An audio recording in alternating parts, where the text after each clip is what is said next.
Burkina Faso, Mali, and Niger pull out of ECOWAS. ECOWAS, saddened by decision, says door still open for more discussions. Ahead of the by-elections in Nigeria scheduled for Saturday, INEC promises early arrival of materials. Also on political update today, the race to the government houses in Edo and Ondo states getting more entrants. Who are the top names in the bag? We have a situation report. My name is Fisayo Ogunfuyi, and this is Political Update. Welcome.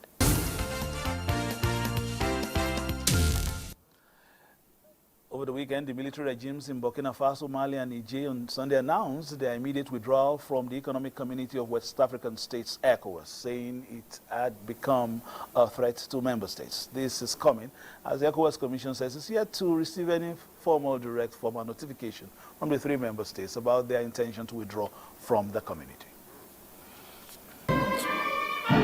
Niger, Burkina Faso and Mali were among the founding members of the regional bloc of the Economic Community of West African States, ECOWAS. The regional bloc was established on 28th of May 1975 in Lagos, Nigeria. The three countries, Mali, Niger and Burkina Faso, were suspended from the regional bloc as a result of military takeover of power through coups. The elected civilian president was forcefully removed from office in August 2020 in Mali. In August 2022, military in Burkina Faso ousted elected government. Je jure devant le peuple burkinabé. And Niger's president, Mohamed Bazoum, was deposed in July 2023, and the junta said it will take 3 years to return to civilian rule. Ce jour, 26 juillet 2023. ECOWAS, not happy with the situation, imposed economic sanction on the three countries and suspended them from the bloc. The leaders have decided to ensure that the transition stays on course in all three countries. There is no exception to the return to democracy as agreed in the transition time frame. The Parliament of Mali is a part of the government of Mali that is an aberration. They are not elected members of the Parliament, and that is why ECOWAS Parliament don't even accept them to meet in the ECOWAS Parliament, because for you to be a member of the ECOWAS Parliament, you must be elected by your people. Not happy with the sanctions, in December 2023, the three countries met and decided to withdraw from an international force known as G5 that was set up to fight extremists in the Sahel region, forming their own so-called Alliance of Sahel States, AES. Following the failed negotiation over Niger and the ECOWAS, the three countries announced their withdrawal from the Economic Community of West African States. Du Burkina Faso, de la République du Mali, et de la République du Niger. After 49 years, the violent people of Burkina Faso, Mali, and Niger observed that the ECOWAS has drifted from the ideals of its founding fathers and the spirit of Pan-Africanism. But ECOWAS has, however, reacted to the move by the three member countries, saying it is not aware of the development and it has not been informed officially. The bloc, in a statement, said the three countries were important members of the community, and the bloc remains committed to finding a negotiated solution to the political impasse. Analysts are of the view that if the withdrawal of the three countries stand and accepted by ECOWAS, issues relating to free trade and movement of goods and services will be affected across the region. And in the latest development from this push and shove concerning those three countries, the federal government of Nigeria says it is saddened by the decision of Niger, Mali, and Burkina Faso to leave the ECOWAS regional bloc. The spokesperson for the Ministry of Foreign Affairs, Francisca Omayuli, says Nigeria has worked sincerely in good faith to reach out to all member states of the ECOWAS family to resolve difficulties being faced by the three nations, and that doors are open for more discussions. The Foreign Affairs spokesperson says the military leaders in Niger, Mali, and Burkina Faso are trying to deny their people the sovereign right to make fundamental choices over their freedom of trade, movement and right to choose their own leaders. Nigeria therefore stands with ECOWAS to emphasize due process and shared commitment to protect and strengthen the rights and welfare of citizens of the member states. We'll have a studio discussion on the impasse in ECOWAS and the withdrawal of those three states once we get our guests into the studio, and he's Paul Ejime, an international affairs analyst. Once he joins us, we'll be talking about the remote and all the ramifications of this withdrawals and what it portends for the regional bloc. But coming home now, the rerun and by-elections scheduled for this Saturday will experience no delay as INEC and the Nigerian Air Force finalize arrangement on delivery of election materials. The Chief of the Air Staff, Air Marshal Hassan Abubakar, gave the assurance when the INEC chairman, Professor Mahmoud Yakubu, visited him recently. 39 rerun and 9 by-elections coming up February 3rd, 2024. And the partnership between the ballot and the aircraft crucial for the success of these elections. INEC has control over the ballot, but limited in the area of aircraft to deliver election materials. So, meeting the man in charge of the skies in the nation's military force necessary. Given the size and distance of some constituencies, we seek the support of the Nigerian Air Force to expeditiously deliver materials to 3 locations in the northeast, southeast, and the southwest geopolitical zones of the country. Nigerian Air Force has been INEC's dependable partner in both areas, provision of security as well as rapid airlift of election materials in all parts of the country.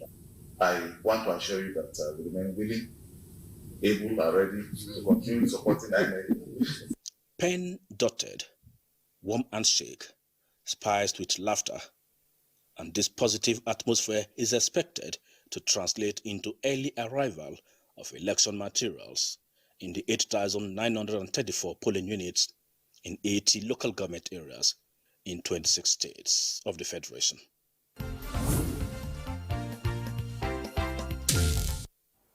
More entrants are getting into the zone, wanting to become the next occupants of the government houses of Edo and Ondo states. The Deputy Governor of Edo State, the current Deputy Governor of Edo State, Philip Shaibu, says the September 21st governorship election in the state will be another challenge to return the state to Edo people. He was speaking during an interaction with the PDP Deputy National Organizing Secretary Pascal Adigwe at the party's national headquarters in Abuja. Philip Shaibu eyeing the PDP ticket to succeed Governor Godwin Obaseki, and he believes power belongs to the people.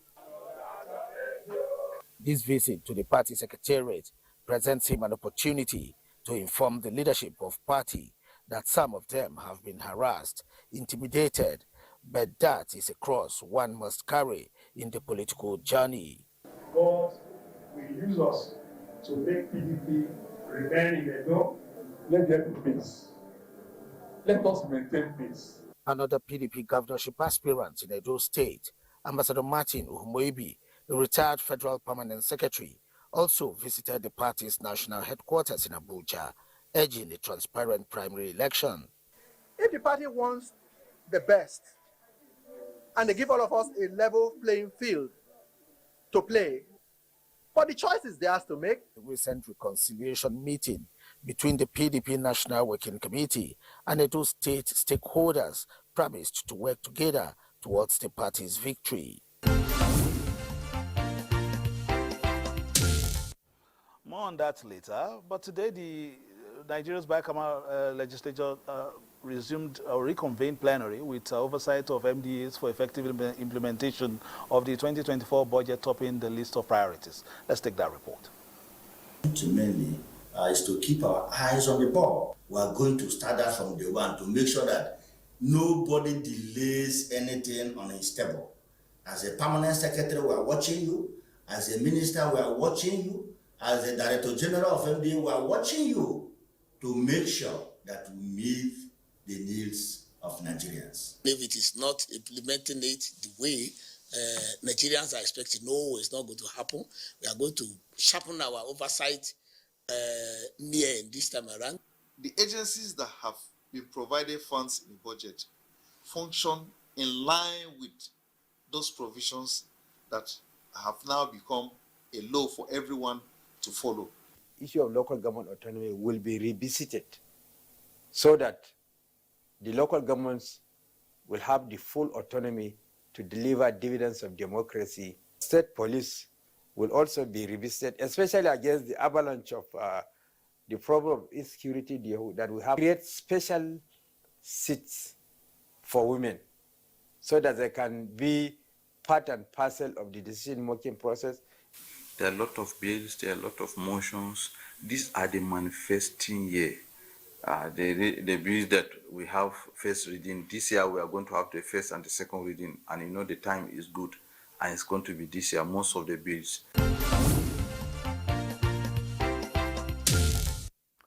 There's a new sheriff in town in Kogi State as the state marked a significant milestone as Ahmed Usman Ododo was inaugurated as the 5th democratically elected governor of that state. Solomon Aiden reports that the federal government has also committed to providing the governor with the necessary support for a successful term in office. Ahmed Usman Ododo do solemnly swear Usman Ododo taking the job of office as governor of Kogi State, marking the beginning of another era in the history of the state. JYD is telling you, I wish you well. He appreciated President Bola Ahmed Tinubu and the leadership of the APC in the success of the election that brought him into office. Governor Ododo emphasized the potential of the state, urging for a collective effort in unity to move the state to the next level of development, stressing that he will live up to expectations.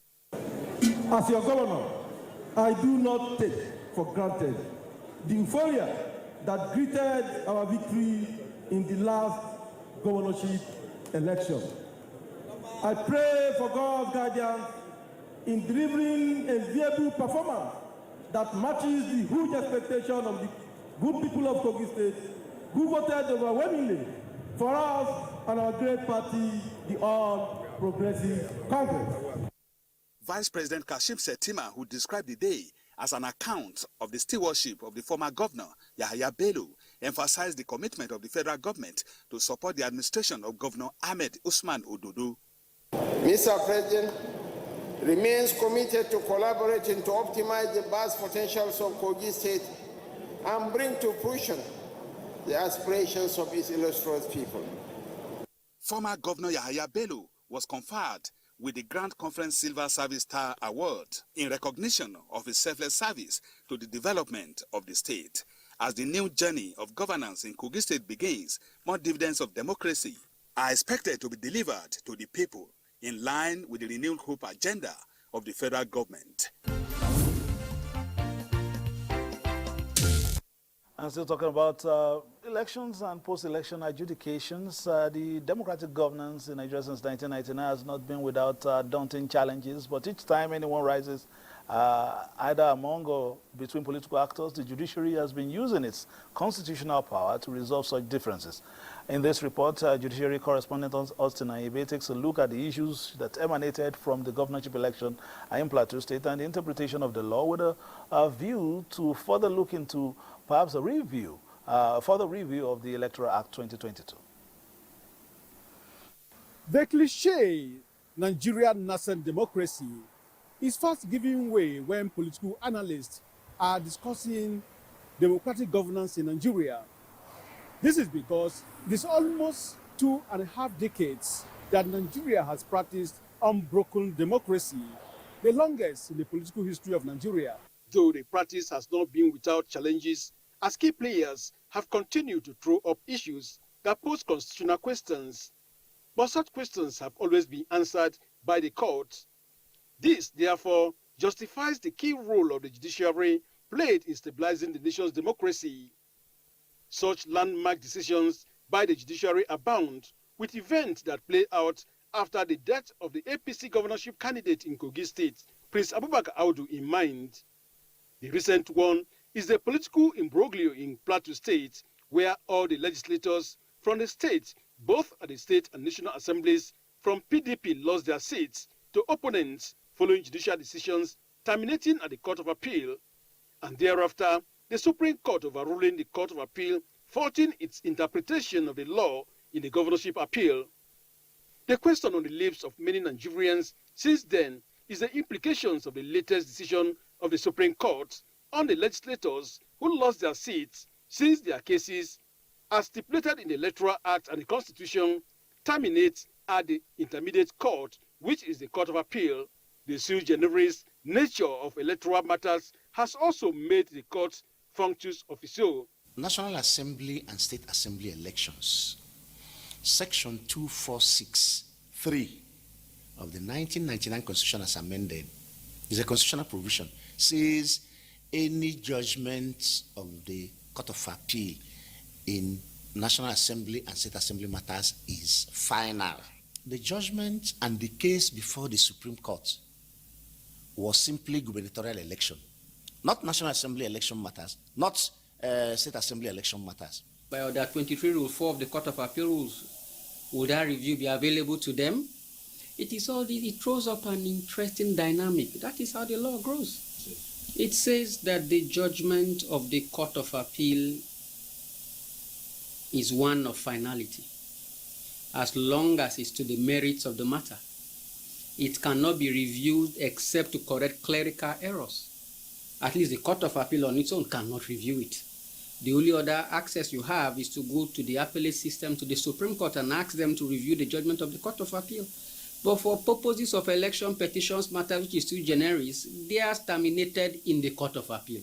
And if the Court of Appeal cannot review its own judgment, you have a quagmire. Going forward, is there a need for the review of the Electoral Act 2022 before the next general election? Also of the opinion that we can amend the Constitution, Section 2463, to now extend it to the Supreme Court, so that where it is perceived that the appellate court made mistakes, where such occurs, the Supreme Court can also look at it and make corrections. Yes, it's commendable. Everybody wants to go to the Supreme Court, but also think of the other side. You are going to inundate and bombard the Supreme Court with so many matters that they will not even have the time, the infrastructure to even look as to other matters that are before them. As it is, election matters has taken 2 years. That means all commercial matters have stayed. Legal experts contend that Nigeria has one of the best democracies in the world. All that is required is continued institutional reforms and training of personnel, including judicial officers.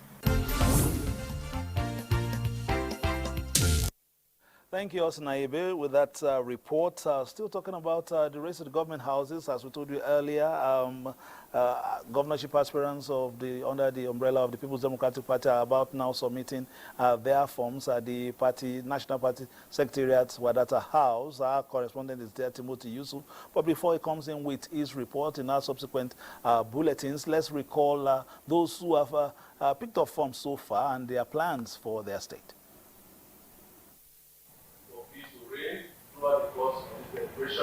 This stakeholders meeting held at the national headquarters of the PDP in Abuja is to reconcile aggrieved members by the party's National Working Committee. We've already agreed to work together as one family. 5 aspirants, female and 4 males, have so far indicated interest for the Edo State #1 seat. They, however, differ in their preparedness towards producing a consensus candidate. My position on the matter, that I'm contesting my election. I'm contesting to be governor of Edo State, to be a candidate of PDP in Edo State. And as such, a section cannot tell me don't contest. No, a lot of people shout zoning, zoning, zoning.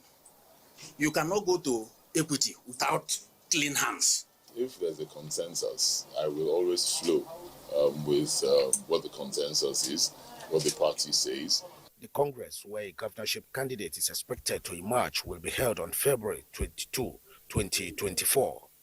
Meanwhile, the House of Representatives member representing Esako Federal Constituency, Anamero Dakeri, vying for the APC governorship ticket in Edo State, is urging a peaceful environment devoid of political crises in order to win back the state for the APC. On both states, that is Edo and Ondo State, we just simply say watch this space. We couldn't quite link up with our guest international affairs analyst Paul Ejime on the ECOWAS issue, but probably try and see if we can bring him back on Friday to see, you know, what that means for, you know, the sub-region, and we'll keep on watching this space and see if ECOWAS themselves could try to resolve the issues with the three countries.